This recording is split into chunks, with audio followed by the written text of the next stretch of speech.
இனி summer holidays கண்ணு கால் GT ஹாலிடேஸ்க்கு பண்ணு. GT holidays, south India's #1 travel brand. இசைன்னு ஒரு படம் வந்தது, எஸ்ஜே சூர்யா. அந்த படத்தினுடைய நாட்டம் ஆல்மோஸ்ட் என்ன அப்படின்னா, ஒரு மனிதனை அழிக்கிறதுக்கு ஒரு பெண்ணை வந்துட்டு உள்ளே கொண்டு வந்து மனைவியாக்கி ஒரு சில காலங்கள் இருந்து அவனை கட்சியில் பைத்தியம்னே பட்டம் கட்டி வெளியேற்றுவான். நேராக வந்துருங்க ஜீவபிரகாஷ் சம்பவத்துக்கு தான் நீங்கள் வரீங்க. அது குறிப்பிட்ட நான் நேரடியாக வரேன்.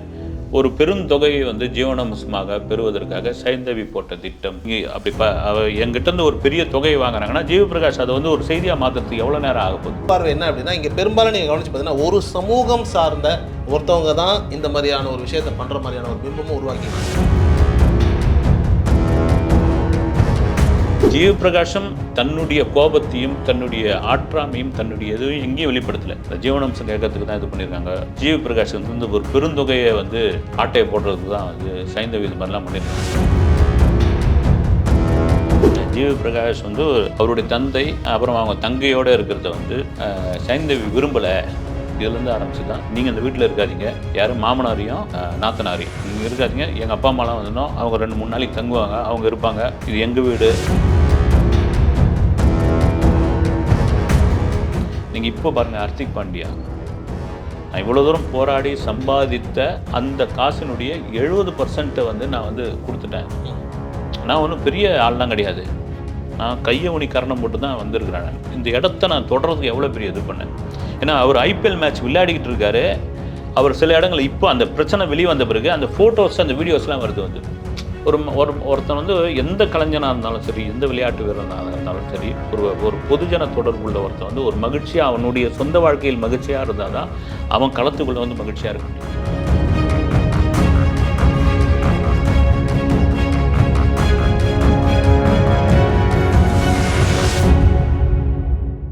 ஆகாயம் நேயர்களுக்கு வணக்கம். நான் உங்கள் அஷ்ரஃப். இன்று நம்மோடு இருப்பது செய்தியாளர் திரு செய்யார் பாலு அவர்கள். சார் வணக்கம் சார். வணக்கம் சார். இசைன்னு ஒரு படம் வந்தது, எஸ்ஜே சூர்யா. அந்த படத்தினுடைய நாட்டம் ஆல்மோஸ்ட் என்ன அப்படின்னா, ஒரு மனிதனை அழிக்கிறதுக்கு ஒரு பெண்ணை வந்துட்டு உள்ளே கொண்டு வந்து மனைவியாக்கி ஒரு சில காலங்கள் இருந்து அவனை கட்சியில் பைத்தியம்னே பட்டம் கட்டி வெளியேற்றுவாங்க. இப்படிப்பட்ட சூழ்நிலை வந்துட்டு நிறைய இடங்களில் நடக்குதுங்கிற மாதிரியான ஒரு பேச்செல்லாம் இருக்குது சார். குறிப்பாக வந்துட்டு இப்போ அந்த சம்பவத்துக்கும் இப்போ நான் சொல்கிற ஜீவபிரகாஷ் நேராக வந்துருங்க ஜீவபிரகாஷ் சம்பவத்துக்கு தான் நீங்கள் வரீங்க. ஆமாம், ஜீவபிரகாஷ்க்கும் சைந்தவிக்கும் அந்த படத்தை நான் ஒப்பிட்டு சொல்லலை. பட் அவங்க பிரிஞ்சதுக்கே இந்த மாதிரியான நிறைய சிக்கல்கள் இருக்குன்ற மாதிரியான ஒரு பார்வையும் இருக்குது. இன்னொரு பார்வை என்ன அப்படின்னா, இங்கே பெரும்பாலும் நீங்கள் கவனிச்சு பார்த்தீங்கன்னா ஒரு சமூகம் சார்ந்த ஒருத்தவங்க தான் இந்த மாதிரியான ஒரு விஷயத்தை பண்ணுற மாதிரியான ஒரு பிம்பமும் உருவாக்கிட்டு இருக்கு. ஜீவபிரகாஷும் சைந்தவியும் வந்து எங்கேயும் வந்து நாங்கள் குடும்பிப்பிடி சண்டை போடல, எந்த சோஷியல் மீடியாவில் வந்து அவங்க வந்து எதிர்கருத்து தெரிவிச்சுக்கல, இந்த மாதிரி நம்மள மாதிரி எந்த சேனல்லையும் உட்காந்து அவங்க கடுமையான விவாதம் வந்து நடத்திக்கல. அவங்களுக்குள்ள என்ன மனக்கசப்போ என்ன பிரச்சனையோ அதை தாண்டி அவங்களுக்குள்ள வந்து ஒரு விஷயம் வந்தது. அது பெரிய அளவில் ஊடகங்கள் பேசப்பட்டது. ஜீவபிரகாஷ் அது வருத்தப்பட்டிருந்தார். வந்து ஏன் குடும்பத்துக்குள்ளே நடக்கிறது நீ ஏங்க வந்தீங்க நீங்கள் பார்க்குறீங்கன்னா அது உண்மையிலே தவறான ஒரு விஷயம் தான். அதுக்கு நிறைய பேர் வந்து ஜீவபிரகாஷுக்கு ஆதரவாகவும் பேசியிருந்தாங்க. வந்து ஏங்க நீங்கள் நாம் சொல்கிறது தான், ஒரு பெரிய ஐஏஎஸ் ஆஃபீஸர் ஐபிஎஸ் ஆஃபீஸர் ஒரு மேல்தட்டு வகுப்பில் இருக்கக்கூடியவர்கள் அவங்க ஃபேமிலிலாம் கூட இந்த மாதிரியான விவகாரத்து இந்த மாதிரியான பிரச்சனைகள் இதெல்லாம் நடக்குது. அதெல்லாம் வருதா அப்படின்னு ஒரு செலிப்ரிட்டின் போது வர ஆரம்பிக்குது. அதை நம்ம வந்து கண்ணு மூக்கு காது வச்சு பேசுவதில் எந்த வித இதுவும் கிடையாது. நமக்கு வந்து உரிமையும் கிடையாது. அது தவறான ஒரு விஷயம். அதை தாண்டி இந்த விஷயம் பெரிய அளவில் பேசப்பட்ட பொழுது அதுக்கு சைந்தவியே ஒரு ட்வீட் போட்டிருந்தாங்க. சைந்தவி பிரகாஷன் போட்டு, எங்கள் பிரிவுக்கு வந்து ஒரு நடிகை தான் காரணம் கிடையாது. இன்றைக்கி நான் ஜீவி வந்து ஒரு நல்ல இசை ரசிகனாக நான் பார்த்துக்கிட்டு இருக்கேன். ஒரு இசையமைப்பாளராக பாடகராக நான் வந்து இன்றைக்கும் நாங்கள் வந்து ஒரு நண்பர்களாக இருக்கிறோம் அப்படின்ற ஒரு விஷயம் இருக்குது. இதில் வந்து ஒரு குறிப்பிட்ட சமூகம், அப்புறம் வந்து இதுக்கு பின்னாடி வந்து சங்கிகள் இயங்குகிறாங்க, இந்த மாதிரியான விஷயங்கள்லாம் வந்தது. அப்புறம் வந்து குறிப்பிட்ட நான் நேரடியாக வரேன். ஒரு பெருந்தொகையை வந்து ஜீவனாம்சமாக பெறுவதற்காக சைந்தவி போட்ட திட்டம் அப்படின்னு மாதிரிலாம் இதில் வந்து எந்தவித அடிப்படை ஆதாரமே கிடையாது. இப்போ அப்படி வந்து நீங்கள் அப்படி எங்கிட்டேருந்து ஒரு பெரிய தொகையை வாங்குறாங்கன்னா ஜீவபிரகாஷ் அதை வந்து ஒரு செய்தியாக மாற்றுறதுக்கு எவ்வளோ நேரம் ஆக போகுது? ஒரே ஒரு ட்வீட் போட்டு விடுறதுக்கு எவ்வளோ நேரம் ஆக போகுது அவருக்கு? வந்து இல்லை இதுதான் கேட்குறாருன்னு, இதுதான் எனக்கு வேணும் அப்படின்ற ஒரு விஷயம் வந்து இன்னத்துக்கு வந்து சைந்தவி அது வந்து நீங்கள் வந்து கோர்ட்லேயே கூட ப்ரொடியூஸ் பண்ணியிருக்கலாமே, இல்லை இவ்வளோ தொகை வேணும் அப்படின்னு. சார் ஒரு நல்ல ஒரே ஒரு சம்பவம் வந்து ஒரு நிஜ கதாநாயகி எங்கே வந்து உருவாகணும் அப்படின்னா, ஒரு பல்லாவரத்தில் ஒரு சாதாரண குடும்பத்தில் பிறந்த ஒரு பெண் ஒரு வெல்கம் கேர்ளாக தன்னுடைய வாழ்க்கையை ஆரம்பிக்கிறார். அவங்களுக்கு வரவேற்பு கொடுக்குறது, இந்த பன்னீர் தெளிச்சு கொடுத்து சினிமாவுடைய ஃபங்க்ஷனில் வெல்கம் கேர்ள் ஆரம்பித்து ஒரு மணிரத்னம் படத்தில் போய் ஒரு 10 காட்சிகள் நடித்து அதை எடுத்தது வரைக்கும் டெஸ்ட் ஷூட் எடுத்தது வரைக்கும் போட்டு பார்க்கும்போது அங்கேருந்து இந்த பொண்ணுக்கு ஸ்கின்னு சரியில்லை, உடனே இமீடியட்டாக நீக்குங்கன்றாங்க. அதுக்குள்ள அந்த பொண்ணு ஊர் பூரா வந்து நான் மணிரத்னம் படத்தில் நடிக்கிறேன்னு சொல்லிட்ட பிறகு ரூமில் உட்காந்து 3 நாள் அழுது. அப்புறம் மறுபடியும் தளரல. போயிட்டு மாடலிங் பண்ணுது, அப்புறம் விளம்பர படங்கள் நடிக்குது, அப்புறம் மாஸ்கோவின் காவிரின்னு ஒரு படத்துக்கு வந்து ஆடிஷன் எடுக்கிறாங்க, போய் கலந்துக்குது, அந்த படத்தில் செலக்ட் ஆகுது. அந்த படம் வந்து சரியாக போகலை, ஆனால் வந்து அந்த பொண்ணோட பெர்ஃபார்மன்ஸ் பேசப்படுது, சம்மந்தா தான் அது. ஒரு இடத்துல போய் தெலுங்குல நாகார்ஜுனா ஃபேமிலியில் வந்து ஒரு மருமகளாக மாறுது. ஃபேமிலி மாறினோடனே நாக சைத்தன்யா கல்யாணம் பண்ணுது. எல்லாருக்கும் பெரிய ஆச்சரியம். நாகார்ஜுனாவுக்கு வந்து 4000 கோடி சொத்து இருக்குது. பல நிறுவனங்களில் முதலீடு பண்ணியிருக்காங்க. அவர் சினிமாவில் சம்பாரிச்சிருந்தாங்க. அன்னபூர்ணி ஸ்டுடியோன்னு ஒரு ஸ்டுடியோ இருக்குது. அந்த ஸ்டுடியோவே பெருமளவில் வந்து ஒரு பெரிய சொத்து வந்து அப்படின்னா நாக சைத்தன்யாவுக்கும் சமந்தாவுக்கும் வந்து ஒரு கருத்து வேறுபாடு ஏற்படுகிறது, பிரேக்கப் ஆகுது.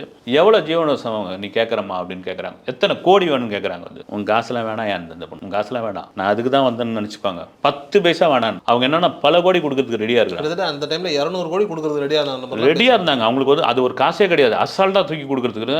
அவங்க என்னன்னுட்டாங்க நினச்சாங்க, இது ஒரு 1000 கோடி சமந்தா கேட்கும் அப்படின்னு எதிர்பார்த்துக்கிறாங்க.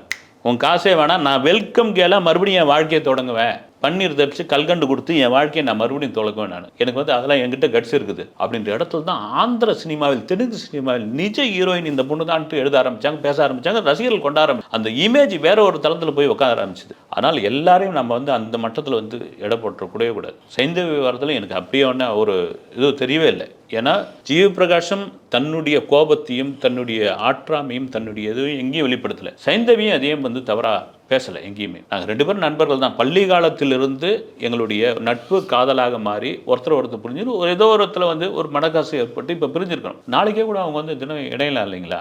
அது ஏன் மறுபடியும் வந்து பிரித்து தான் உண்டமான ஊடகங்களும் மற்ற ஆட்களும் வந்து சேர்ந்து அதை பண்ண தவறான ஒரு விஷயம். இந்த ஜீவனம்சம் கேட்கறதுக்கு தான் இது பண்ணியிருக்காங்க. ஜீவபிரகாஷ் வந்து ஒரு பெருந்தொகையை வந்து ஆட்டையை போடுறதுக்கு தான் வந்து சைந்தவி இது மாதிரிலாம் பண்ணியிருக்காங்க. அதெல்லாம் கட்டுக்கதை. சமீபத்தில் கூட ஒருத்தர் சொல்லிட்டு இருந்தாங்க, இந்த மாதிரி வந்துட்டு ஒரு பெரிய லெவலில் வந்துட்டு இந்த தொகையை வாங்குறதுக்காகவே விவாகரத்து பண்ணியிருக்காங்கன்ற மாதிரியான ஒரு அழுத்தம்லாம் அவங்க மேலே வைக்கப்பட்டதில்லை. இல்லை, அது நான் கேள்விப்பட்டது என்னன்னா, இது கூட ஒரு நண்பர், இது எந்த அளவுக்கு உண்மை இல்லை, ஜீவபிரகாஷ் வந்து அவருடைய தந்தை அப்புறம் அவங்க தங்கையோடு இருக்கிறத வந்து சைந்தவி விரும்பலை, நீங்கள் வந்து தனியாக போயிடுங்க, எங்கள் அப்பா அம்மாலாம் வந்து இங்கே சுதந்திரமாக இருக்க முடியல. அதாவது இவங்க ஜீவபிரகாஷ் வீடு டி நகரில், சைந்தவி வீடு வெஸ்மாம்பலத்தில், அதிகபட்சமாக 1.5 கிலோமீட்டர் தான் இருக்கும். இவங்க வீட்டுக்கு வருவாங்க பொழுது, எல்லார் வீட்லையும் நடக்குது தானே. ஒவ்வொருத்தர் இப்போ மனைவி சம்மந்தப்பட்ட ஆட்கள் வரும்பொழுது அவங்க சரியாக கவனிக்கிறது, அப்புறம் கணவன் வீட்டு சம்மந்தப்பட்ட வரும்போது கவனிக்காமல் இருக்கிறது, இல்லைன்னா வந்து கணவன் வந்து மனைவி சம்மந்தப்பட்டவர்கள் வரும்பொழுது அதை அசால்ட்டாக இது பண்ணுறது, இதுதான் பிரச்சனைக்கான ஒரு விஷயமா முதல்ல ஆரம்பிச்சது அப்படின்றாங்க. அது வந்து உறுதியான தகவலாக தெரியல.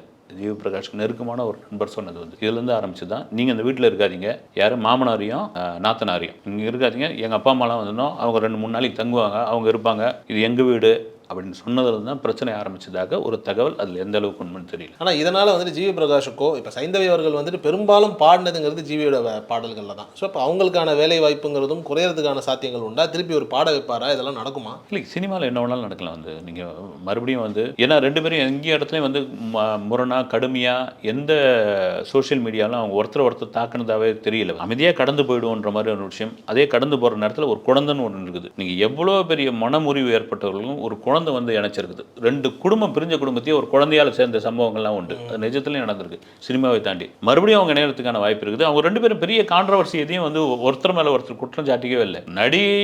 இவர் நடிக்க வந்ததனால், நடிகையுடன் நெருக்கமானதனால் தான் ஜீவபிரகாஷ்க்கு பிரிவினை ஏற்பட்டதுன்னு ஒரு சாரர் பேச ஆரம்பிச்சு. நான் பேசலை அப்படின்னு போது சைந்தவி சொன்னது அதெல்லாம் ஒரு காரணமே கிடையாது. அவர் என்ன புதுசாக நடிக்க வந்தார், இத்தனை படம் நடிச்சிட்டாரு, அப்படி நடிக்க வந்திருந்தா அவர் வந்து பென்சில்ன்ற ஒரு படத்துலேயே 2வது 3வது படத்துலேயே நான் வந்து டைவர்ஸ் பண்ணியிருக்கலாம், நாங்கள் நண்பர்கள் தான். இதே மீறி ஒரு சின்ன மிஸ் அண்டர்ஸ்டாண்டிங் இருக்குது, அது சொல்ல வேண்டிய அவசியம் கிடையாது உங்ககிட்டன்னு சொல்லி. இது காரணமே கிடையாது. நடிகர் நடிகைகள் விவாகரத்து இது ஒரு பேச்சாக இருக்கும்போது சமீபத்தில் ஒரு இடத்துல வந்துட்டு எப்படி பார்த்தேன் அப்படின்னா, ஒரு பெரிய பிரபலமாக ஒருத்தர் அப்படின்னா அது ஒரு ஆணாகவே இருக்கட்டும், ஒரு ஆண் வந்துட்டு மிகப்பெரிய ஒரு பிரபலமாக ஆகும்போது ஒரு பெண்ணோ இல்லை காதலியோ வாட் எவர் இட் இஸ், அது அவங்க வாழ்க்கையில் மனைவி மாதிரி வராங்க. அதுக்கப்புறம் ஒரு 10 வருஷம் 15 வருஷம் வாழ்க்கை நடந்துட்டு அதுக்கப்புறம் ஒரு மிகப்பெரிய ஒரு உச்சத்தை அடைஞ்சதுக்கப்புறம் அவரை விட்டு பிரிகிறாங்க. ஒரு பெரிய தொகை செட்டில்மெண்ட்டாக செய்யப்படுது அப்படிங்கிற மாதிரியான ஒரு நிலையை வந்துட்டு நிறைய இடங்களில் ஊடுருவிக்கிட்டு இருக்குன்ற மாதிரியான ஒரு பார்வை இருக்குது. இது உண்மையா?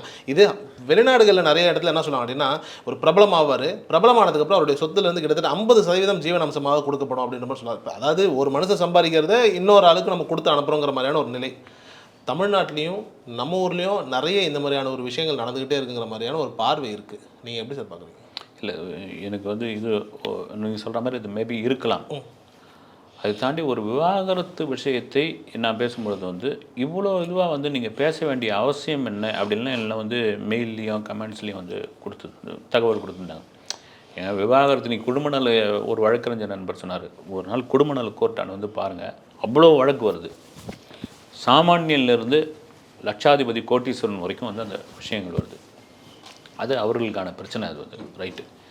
அதை தாண்டி இந்த விஷயம் நீங்கள் சொல்கிற மாதிரி வந்து ஒரு நபரை வந்து திருமணம் பண்ணிக்கிறது, அவங்க வந்து ஒரு பெரிய லெவலில் உச்ச லெவலில் அடையும் போது கோடிகள்லையும் மில்லியன்லையும் சம்பாதிக்கும் பொழுது ஒரு பிரேக்கப்ன்ற ஒரு விஷயத்தை கொண்டு வந்து விட்டு ஒரு குறிப்பிட்ட தொகை ஜீவனாம்சமாக வாங்கிறது ஒரு கலாச்சாரமாக ஊடுருவி கொண்டு இருக்குது. நீங்கள் சொன்ன மாதிரி மேற்கத்திய நாடுகளில் அமெரிக்காவில் இது ரொம்ப சர்வசாதாரணம் அப்படின்னு அவங்களே ஒரு கட்டத்தில். நீங்கள் கொரியன்லாம் பார்த்தீங்கன்னா, கொரியன் ஜப்பான்லாம் வந்து திருமணம் பண்ணிக்கிறதுலேயே அவங்களுக்கு பெரிய இன்ட்ரெஸ்ட்டே கிடையாது. லிவிங் டுகெதர்லேயே நம்ம வாழ்ந்துருவோம் அப்படின்ற மாதிரியான ஒரு விஷயங்கள் இருக்குது. நீங்கள் இப்போ பாருங்கள், ஹர்திக் பாண்டியா, நான் இவ்வளோ தூரம் போராடி சம்பாதித்த அந்த காசினுடைய 70% வந்து நான் வந்து கொடுத்துட்டேன்.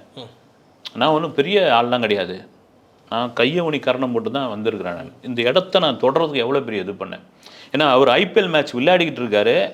அவர் சில இடங்கள் இப்போ அந்த பிரச்சனை வெளியே வந்த பிறகு அந்த ஃபோட்டோஸ் அந்த வீடியோஸ்லாம் வருது. வந்து ஒருத்தன் வந்து எந்த கலைஞனாக இருந்தாலும் சரி, எந்த விளையாட்டு வீரனாக இருந்தாலும் சரி, ஒரு பொதுஜன தொடர்புள்ள ஒருத்தன் வந்து ஒரு மகிழ்ச்சியாக அவனுடைய சொந்த வாழ்க்கையில் மகிழ்ச்சியாக இருந்தால் தான் அவன் களத்துக்குள்ளே வந்து மகிழ்ச்சியாக இருக்க முடியும். அதனால தான் நீங்கள் அதனால தான் ஆர்டிஸ்ட்லாம் பெரிய ஹீரோக்கள்லாம் பார்த்திங்கன்னா தொந்தரவு பண்ணக்கூடாது அப்படின்னு அவங்கள அப்படியே விட்டுடணும். நீங்கள் ஒரு சிவாஜி கணேசன் இருந்தால் மிகப்பெரிய ஒரு நடிகர் திலகம் அப்படின்பொழுது அவருக்கு பக்கபலமாக அவருடைய சகோதரர் சண்முகன் ஒருத்தர் இருந்தார்.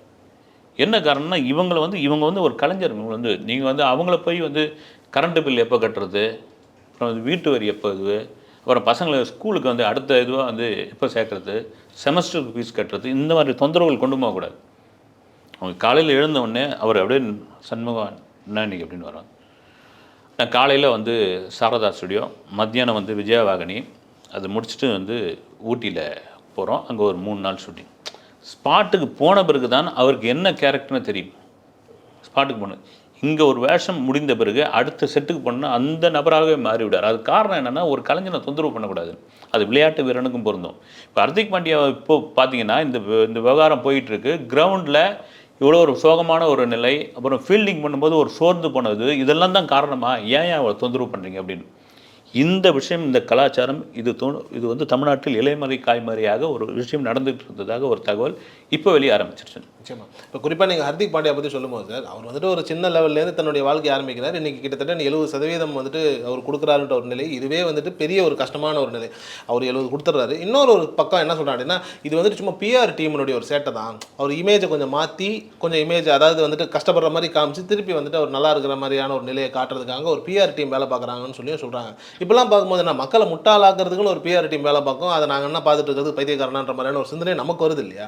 இதெல்லாம் எப்படி பார்க்குறீங்க? இல்லை மேபி வந்து என்னதான் நீங்கள் பிஆர் டீம் வந்து மக்கள் ஒன்றும் இதுவான ஆள் கிடையாது. வந்து நீங்கள் பிஆர் டீம் வச்சு எவ்வளோ தான் நீங்கள் வந்து அதை பப்ளிசிட்டி பண்ண முடியும், எவ்வளோ தான் சோஷியல் மீடியாவில் நீங்கள் வந்து அதை விஷயத்தை போட முடியும். அதே பிஆர் டீம்லேருந்து ஒருத்தன் வந்து வளர்றான்னு வச்சுக்கோங்க, என்ன ஆகிடும்? அதே பிஆர் டீம்லேருந்து ஒரு விஷயம் கசியுது அப்படின்னா மக்கள் வந்து புரிஞ்சிக்க மாட்டாங்களா? இது அப்படியேப்பட்ட அது பிஆர் டீம்லேருந்து ஒரு குடும்ப விஷயத்தை, ஒரு பர்சனல் விஷயத்தை கொண்டு வந்து சேர்க்க வேண்டிய அவசியம் அவங்களுக்கு கிடையாது. நீங்கள் வேறு ஏதாவது ஒன்று கூட பண்ணிக்கலாம். நீங்கள் இது ரியலாக வந்து நடக்குது, தனக்கு இந்த மாதிரியான ஒரு மன அழுத்தத்தை கொடுக்குறாங்க அப்படின்போது, அதில் நீங்கள் கிரிக்கெட் பிளேயர்னு சொல்லும்போது நானே கூட ஒரு சிறுகதை ஒன்று எழுதியிருந்தேன். ஒருத்தன் வந்து ஒரு இந்தியன் டீமுக்காக ஒரு முக்கியமான பிளேயர் வந்து ஆஸ்திரேலியாவில் போய் விளையாட போகிறான். ரொம்ப முக்கியமான மேட்ச்சு, ஃபைனலு. அவன் இங்கேருந்து கிளம்பும் போதே, அந்த காலத்தில் செல்ஃபோன்லாம் கிடையாது, சோஷியல் மீடியாலாம் கிடையாது, அவனை வந்து ஒரு த்ரெட்டிங் கால் வந்துக்கிட்டே இருக்குது. வந்து அவனுக்கு வந்து மிரட்டல் வந்துக்கிட்டே இருக்குது. வந்து உனக்கு எதிராக ஒரு சதி நடக்குது, உனக்கு எதிராக சதி நடக்குதுன்னு அவன் மன ரீதியாக வந்து பயப்படுறான். ஒரு கட்டத்தில் வந்து யாரோ நம்மளை வந்து இது பண்ணுறாங்கன்னா, ஆனால் ஒரு கட்டத்தில் நம்ப ஆரம்பிக்கிறான். டீம் மேனேஜர்கிட்ட சொல்கிறான், கேப்டன் கிட்ட சொல்கிறான், அதெல்லாம் ஒன்றும் கிடையாது, இதெல்லாம் நாங்களாம் அதெல்லாம் மீட் பண்ணிட்டு வந்திருக்கிறோம், இல்லை நான்சென்ஸ், நீ போய் விளையாடுன்றாங்க. கடைசியில் போய் அவன் வந்து விளையாடிக்கிட்டே இருக்கிறான். எதிரணிலாம் விக்கெட் விழுந்துக்கிட்டே, எதிர் பேட்ஸ்மேன்லாம் விக்கெட் விழுந்துக்கிட்டே இருக்குது. அவன் தான் நிற்கிறான் களத்தில். ஏதோ கடைசி ஓவருக்கு வந்து ஒரு 10 ரன் எடுக்கணும் பொழுது அவனுக்கு வந்து ரொம்ப அது திரும்ப அந்த ரிப்பீட்டான கேள்வி வந்துக்கிட்டே இருக்குது. அவனுக்கு வந்து உண்மையிலே நமக்கு சதி நடக்குதான்னு. ஒரு 2 பால் இருக்கும் பொழுது ஒரு 4 ரன் ரொம்ப ஈஸியாக அடிச்சிடலான்ற ஒரு நிலைமை இவன் அடிச்சிக்கக்கூடியவன் தான் அப்படின் பொழுது, நீங்கள் அப்போ 80 காலகட்டங்களில், இந்த 87லாம் பார்த்திங்கன்னா ஆஸ்திரேலியா, இங்கிலாந்துலாம் போய் விளையாடும் போது கிரவுண்டுக்குள்ளே குச்சிடுவாங்க. வந்து அப்போ கிரவுண்டில் அந்த தடுப்பு வெளிலாம் அவ்வளோவா இருக்காது. இப்போ நம்ம இதில் வந்து அவ்வளோ பெரிய கிரவுண்டு இருந்தும் அந்த தடுப்பு வெளிலாம் தாண்டி வந்துடுறாங்க. ஒருத்தர் கூட வந்து தோனி காலெலாம் விழுந்து கதற ஆரம்பித்து அப்புறம் அவர் தனியாக கூட்டு போய் குமுறுன்னு வீடியோலாம் கூட வந்திருக்குது. அந்த காலகட்டங்களில் என்னென்னா அப்போ என்னென்னா நியூடாக குடிச்சிடுவாங்க உள்ள. நீங்கள் வந்து ஆஸ்திரேலியா இங்கிலாந்து நடக்கும்போது நீங்கள் அப்போ வந்து தூர்தர்ஷன் தான் அதை ரிலே பண்ணிகிட்டு இருப்பாங்க. அதை நியூடாக குச்சி உட்காந்தோடனே இவங்க கேமரா நம்ம இதில் கேமரா டக்கு டக்குன்னு அடி தடங்களுக்கு வருதுங்கிறோம் போட்டுருவாங்க. பொண்ணு இங்கே எதுவும் கிடையாது. அதுக்கப்புறம் அவங்களோட ஒரு துணியை சுற்றி அங்கே இருக்கிற பாதுகாவலர்லாம் கூட்டுமாகும். இப்படி இவனுக்கு வந்து ஒரு இந்தியன் பிளேயருக்கு வந்து ஒரு மாதிரியான ஒரு த்ரெட்டிங் கால் வருது. அதே போல் பார்த்தீங்கன்னா அவன் கடைசி ஒரு பாலுக்கு 4 ரன்னோ 2 ரன்னோ எடுக்கக்கூடிய ஒரு சூழ்நிலை வரும்போது ஒரு பெண் வந்து நியூடாக உள்ளே குச்சிட்றா. எல்லா கேமராக்களும் வந்து அவன் மேலே ஃபோக்கஸ் ஆகுது. இது ஒரு கற்பனை கதையாக இருந்தால் கூட இதுவும் ஒரு இதான கிட்ட நெருங்கி வரும்போது கேமரா ஜூம் பண்ணுறாங்க. எல்லோரும் வந்து அதிர்ச்சியாக பேச ஆரம்பிக்கிறாங்க. அது பெரிய வைரல் ஆகுது. இவனுக்கு நெருங்கி வரும்போது தான் தெரியுது இவனுடைய மனைவி அதுன்னு. எப்படியாப்பட்டது பாருங்கள். இப்போ அப்போ வெளியே இருந்து யாரெல்லாம் உள்ளே தான் இருக்காங்க அப்படின்ட்டு. ஏன்னா இந்த மாதிரியான ஒரு தனக்கு எதிரான ஒரு விஷயம் அப்படின்ற ஒரு இது வரும்போது அதுக்கு ஒரு பிஆர் டீம் வச்சு தான் பண்ண வேண்டிய அவசியம் கிடையாது. தனக்கு எதிராக ஒருத்தர் வந்து களமை இறங்கி பண்ண ஆரம்பிச்சிட்டாங்கன்னா அது தன் கூட இருப்பவர்களே பண்ணுவாங்க. அதனால் வந்து இதுக்கு வந்து தேவையே இல்லை. வந்து அது பர்சனல் வாழ்க்கையில் இவங்க கொண்டு வர மாட்டாங்க. நீங்கள் ஹர்திக் பாண்டியா மாதிரியான ஒரு ஆட்கள் வந்து ரொம்ப ரொம்ப லோவில் இருந்து இந்த பதான் சகோதரர்கள் இர்ஃபான் பதான் அவங்க தந்தை வந்து ஒரு மசூதி முன்னாடி வந்து இந்த அக்தர் வித்து தான் இந்த 2 பேரையும் வளர்த்துருக்காரு. வந்து அந்த நிலைமையில் சாதாரண ஒரு இதில் இருந்து இன்றைக்கி இந்திய டீமில் வந்து ஒரு ஃபாஸ்ட் பவுலர் ஒரு அருமையான ஒரு ஆல்ரவுண்டர் வந்தாங்கன்னா அவங்க எந்த மாதிரி ஒரு நிலைமையிலேருந்து இது இத்தனையும் எவ்வளோ பாலிடிக்ஸ் இருக்குது சார். இத்தனை 1000 கோடி பேர் இருக்காங்க இங்கே. வந்து வெறும் 11 பேரில் தர்கா முன்னாடி ஒரு மசூதி முன்னாடி தன் தந்தை ஒரு அக்தர் வித்து தங்களை வளர்த்து தன்னுடைய கிரிக்கெட் கனவை வந்து மேம்படுத்தி இந்த இடத்த பிடிக்கிறாங்க அப்படின்னா எவ்வளோ பெரிய அரசியலை எவ்வளோ பெரிய பாலிடிக்ஸை தாண்டி தன் திறமையை வெளிப்படுத்தக்கூடிய 2 நபராக இர்ஃபான் சகோதரர்கள் வந்திருப்பாங்க. அது மாதிரி தான் ஹர்திக் பாண்டியாவுக்கு வந்து. அதனால் அவருடைய அந்த வாழ்க்கை சொந்த வாழ்க்கை இது கூட ஒரு பிஆர் டீம் வச்சு செய்ய வேண்டிய அவசியம் எனக்கு தெரிஞ்சு கிடையாது. ரொம்ப நன்றி சார். வணக்கம். இனி சம்மர் ஹாலிடேஸ் கண்ணு கால் ஜிடி ஹாலிடேஸ்க்கு பண்ணு. GT holidays, south India's number 1 travel brand.